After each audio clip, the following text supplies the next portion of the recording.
ओम गंग गणपते नमः। आप सभी का आपके अपने चैनल पर बहुत बहुत स्वागत है। आज इस वीडियो में हम षटतिला एकादशी व्रत कथा सुनेंगे।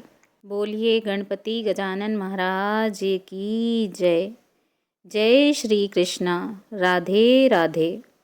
पोष पुत्रदा एकादशी के उपरांत माघ मास के कृष्ण पक्ष में आने वाली इस एकादशी को षटतिला एकादशी कहा जाता है। तिल स्नान, तिल का उपटन, तिल का हवन, तिल का तर्पण, तिल का भोजन और तिलों का दान। तिल के ये 6 प्रयोग इस व्रत में अवश्य करना चाहिए। इनके प्रयोग के कारण ही इस एकादशी को षटतिला एकादशी कहा जाता है।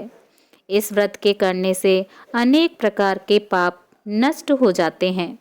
जो लोग किसी कारणवश एकादशी का व्रत नहीं रखते हैं, उन्हें एकादशी के दिन भोजन में चावल का प्रयोग नहीं करना चाहिए तथा झूठ एवं परनिंदा से बचना चाहिए। जो व्यक्ति एकादशी के दिन विष्णु सहस्त्र नाम का पाठ करता है अथवा सुनता है, उस पर भगवान विष्णु जी की विशेष कृपा होती है। एकादशी के दिन कथा सुनने का भी महत्व है। बिना कथा सुने कोई भी व्रत पूर्ण नहीं माना जाता है। आइए सुनते हैं एकादशी व्रत कथा।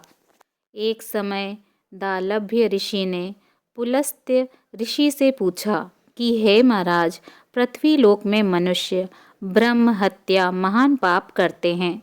पराय धन की चोरी तथा दूसरे की उन्नति देखकर ईर्ष्या करते हैं। साथ ही अनेक प्रकार के व्यसनों में फंसे रहते हैं, फिर भी उनको नरक प्राप्त नहीं होता। इसका क्या कारण है? वे न जाने कौन सा दान पुण्य करते हैं जिससे उनके पाप नष्ट हो जाते हैं। यह सब कृपया पूर्वक आप कहिए। पुलस्त ऋषि बोले, हे महाभागे, आपने मुझसे अत्यंत गंभीर प्रश्न पूछा है। इससे संसार के जीवों का अत्यंत भला होगा। इस भेद को इंद्र आदि भी नहीं जानते, परंतु मैं आपको यह गुप्त तत्व अवश्य बताऊंगा। उन्होंने कहा कि माघ मास लगते ही मनुष्य को स्नान आदि करके शुद्ध रहना चाहिए। इंद्रियों को वश में कर काम, क्रोध, लोभ, मोह, अहंकार, ईर्ष्या तथा द्वेष आदि का त्याग कर भगवान का स्मरण करना चाहिए। पुष्य नक्षत्र में गोबर, कपास, तिल मिलाकर उनके कंडे बनाना चाहिए। उन कंडों से 108 बार हवन करना चाहिए। उस दिन मूल नक्षत्र हो और एकादशी तिथि हो तो अच्छे पुण्य देने वाले नियमों को ग्रहण करें। स्नान आदि से नित्य क्रिया से निवृत्त होकर सब देवताओं के देव श्री भगवान का पूजन करें और एकादशी का व्रत धारण करें। रात्रि को जागरण करना चाहिए। उसके दूसरे दिन धूप, दीप, नैवेद्य आदि से भगवान का पूजन करके खिचड़ी का भोग लगाएं। तत्पश्चात पेठा, नारियल, सीताफल या सुपारी का अर्घ्य देकर स्तुति करनी चाहिए। हे भगवान, आप दीनों को शरण देने वाले हैं। इस संसार सागर में फंसे हुओं का उद्धार करने वाले हैं। हे पुंडरीकाक्ष, हे विश्व भावन, हे सुब्राह्मण्य, हे पूर्वज, हे जगतपते, आप लक्ष्मी जी सहित इस तुच्छ अर्घ्य को ग्रहण करें। इसके पश्चात जल से भरा कुंभ अर्थात घड़ा ब्राह्मण को दान करें तथा ब्राह्मण को श्यामा गाय और तिल पात्र देना भी उत्तम है। तिल स्नान और भोजन दोनों ही श्रेष्ठ हैं। इस प्रकार जो मनुष्य जितने तिलों का दान करता है उतने ही 1000 वर्ष स्वर्ग में वास करता है।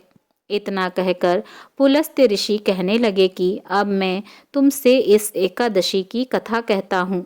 एक समय नारद जी ने भगवान श्री हरि विष्णु जी से यही प्रश्न किया था और भगवान ने जो षटतिला एकादशी का महात्म्य नारद जी से कहा था, सो मैं तुमसे कहता हूँ।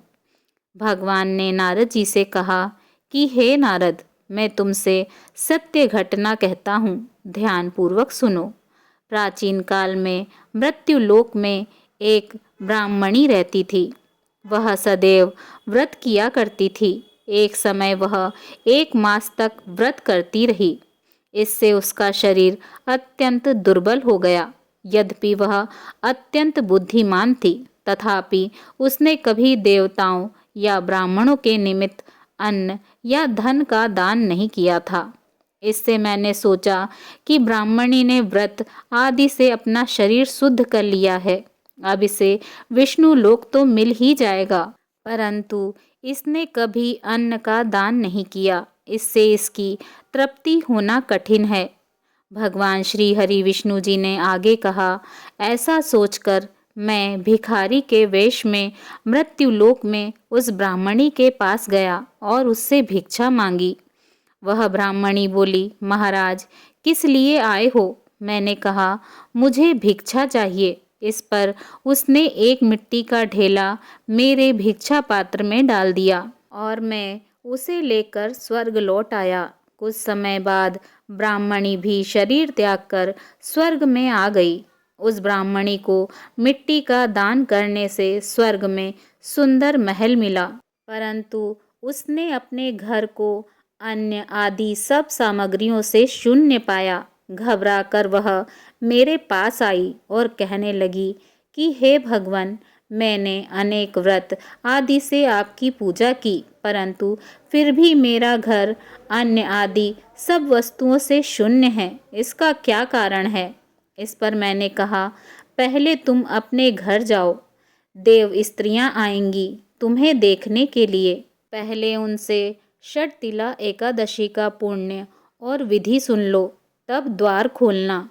मेरे ऐसे वचन सुनकर वह अपने घर गई। जब देव स्त्रियां आईं और द्वार खोलने को कहा तो ब्राह्मणी बोली, आप मुझे देखने आई हैं तो षटतिला एकादशी का महात्म्य मुझसे कहिए। उनमें से एक देव स्त्री कहने लगी कि मैं कहती हूँ। जब ब्राह्मणी ने षटतिला एकादशी का महात्म्य सुना तब द्वार खोल दिया। देवांगनाओं ने उसको देखा कि न तो वह गांधर्वी है और ना ही आसुरी है, वरन पहले जैसी मानुषी है। उस ब्राह्मणी ने उनके कथानुसार षटतिला एकादशी का व्रत किया। इसके प्रभाव से वह सुंदर और रूपवती हो गई तथा उसका घर अन्न आदि सब सामग्रियों से युक्त हो गया। अतः मनुष्यों को मूर्खता त्याग कर षटतिला एकादशी का व्रत और लोभ न करके तिल आदि का दान करना चाहिए। इससे दुर्भाग्य, दरिद्रता तथा अनेक प्रकार के कष्ट दूर होकर मोक्ष की प्राप्ति होती है। इस प्रकार षटतिला एकादशी व्रत कथा समाप्त हुई। बोलिए भगवान श्री हरि विष्णु जी की जय। ओम नमो भगवते वासुदेवाय नमः।